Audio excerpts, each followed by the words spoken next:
Hey everybody, welcome to Obscurities and Miniatures. I got me a nice brand spanking new Lord Imperatant with his trusty Griffhound the other day, and I thought, well, might as well review them because they look pretty stinking cool. And you know, every now and then I will indulge myself in a GW model. I can splurge every once in a while. No, I thought these guys actually, they look really cool. They're actually reasonably priced online, which I can't say for a lot of the other various Stormcast lords. And I will admit, I am a sucker for dudes in big giant armor, and very flashy, elaborate armor at that. And I don't think you can really go wrong then with Stormcast. Plus he's in plastic. We've got the bases right here. So they are the pushfit models from the Dominion box set, or if he ends up in any of the other box sets, I'm assuming the other starter stuff I haven't even looked at. But Griffhound base, 32mm, and a 40. At least I think it's 32. It looks too big to be 28. But yeah, okay, 32 and 40mm base. So this is a push fit. One thing I do appreciate is we do have optional heads. We have either a regular unmasked face with typical fantasy beard, or we have a metal beard for the helmet version. I am leaning toward the helmet version, or just maybe if I still have some of the various extra heads I've had laying around for Stormcast models. I swear I had an extra Lord Imperatant or Celestant head for some reason. Maybe somebody gave me one. I don't know. I'll have to check. I think it might look kind of cool. Oh, but you know what? With that crest halo thing of his, that's not gonna work. Never mind. We'll just have to stick with the original.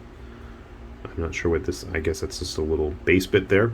He's got a big honking hammer and a very fancy wand bearing his own likeness. Or maybe Sigmar's. I'm not sure which. But he is very well equipped for battle. Blade there, along with some waist armor. Got the scale mail right there. I'm going to guess the plants are going to go on his base as well. Maybe it's an option between that and a little griffin bit, because I don't see anything else that's going to really fit there. Oh, well, duh, he's got the big rubble base. Why didn't I? Oh, yeah. Okay, so he goes on the rubble base. I don't know. I don't have any directions for this. I just managed to pick up the sprue, so I'm kind of winging it, but I don't think it'll be that bad. And I'm assuming maybe this is for the Griffhound to be prancing or posing on top of. I don't know.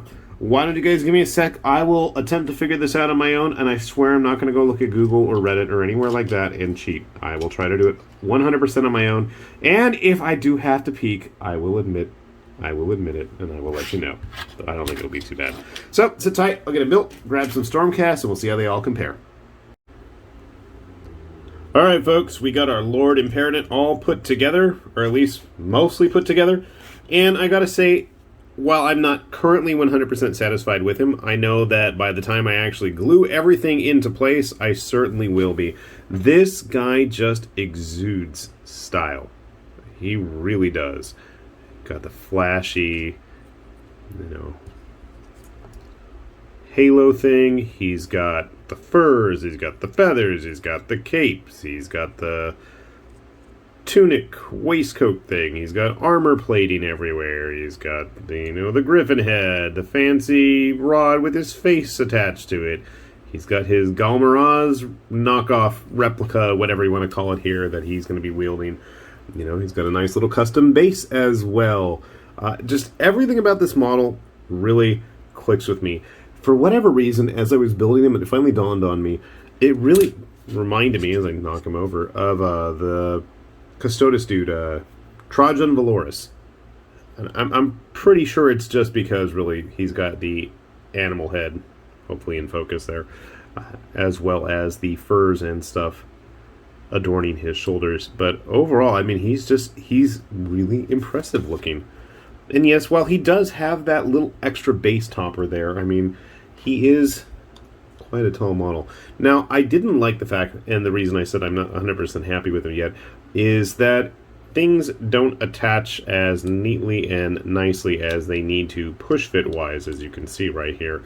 I was actually going to pick up some gold primer spray can stuff from Tamiya, but naturally the hobby shop that I like to frequent was out of it, which means I probably need to order it online. So I didn't really go all in with the push fit just yet. I actually am probably going to keep him in pieces to get him painted and then eventually get him all glued together. And I almost forgot the little bonus Griffhound, who isn't even attached to his base. That's how careful I was being. Griffhounds and I don't get along that great because I can never make up my mind what colors to paint them. I used to have a pile of unpainted Griffhounds, and unfortunately I had to let them go. Much like the multitudes of Trajan Valoris that I've painted.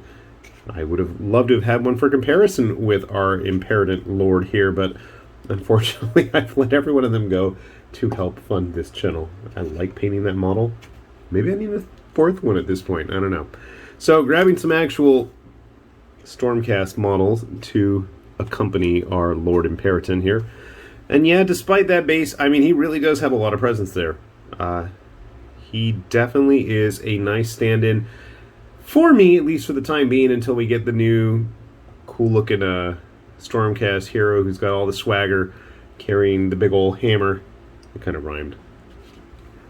But definitely you can see he's going to be a commanding presence on the battlefield along with other Stormcasts. Grabbing some GW humans, which I am desperately searching for at the moment. I think then things become really apparent just how much of a presence this guy has. I really should paint this guy. This is just a random old Bloodborne? I don't know if he's called Bloodborne. Bloodcast? I don't know. Whatever the corn dudes were from the original Age of Sigmar starter set. Bloodborne sounds right, but when I hear Bloodborne, I immediately think of, Yarnum. So that's where my brain is. Anyway, so overall, I gotta say, an impressive looking model. A definite nice addition to the Stormcast library, and actually makes me really want to go back and repaint some of the other Stormcast heroes that I have had at one point or another. I think I've probably painted just about all of the various lords except the one that has the twin hammers. I think he was like an engineer type dude that came out around the time of Cities of Sigmar. I never painted him. I painted all of the others, like the Celestant, the one who's named the Vindicator. I don't know what he was called. Vindicator? I don't know. In case you're curious with some other gaming systems, I think because of their ornate armor, you probably could get away with using this guy for a lot of different things in a lot of different systems. Obviously with a privateer, good old Bloody Bradigan, regular sized human, and a conquest man-at-arms for comparison's sake. Obviously, I did use the helmeted head. I did keep that unhelmeted one just in case. But me and models with facial hair don't usually mix unless they're heathen barbarians from the northern wastes or, the unwashed masses that would have been fighting the Romans. That's about where I draw the line with facial hair, unfortunately. So, yeah, definitely I like this guy a lot, and I am hoping and going to be keeping my eyes peeled for further acquisitions to my once more small but ever-growing Stormcast army of heroes. We'll definitely find a use for them. So, hopefully these guys are going to be available on their own. Obviously, he was on his own sprue. I haven't seen them yet, but then again, I haven't seen much in the way of newer 3rd edition Stormcasts on their own yet either, at least as of the time of this video. Hopefully, by the time we watch this some point down the future, we will see these guys getting released on their own. So, fingers crossed in that regard. With that said, this has been High Lord Tamberlane with Obscurities and Miniatures, saying thanks for watching, and we will see you back here soon. Bye-bye.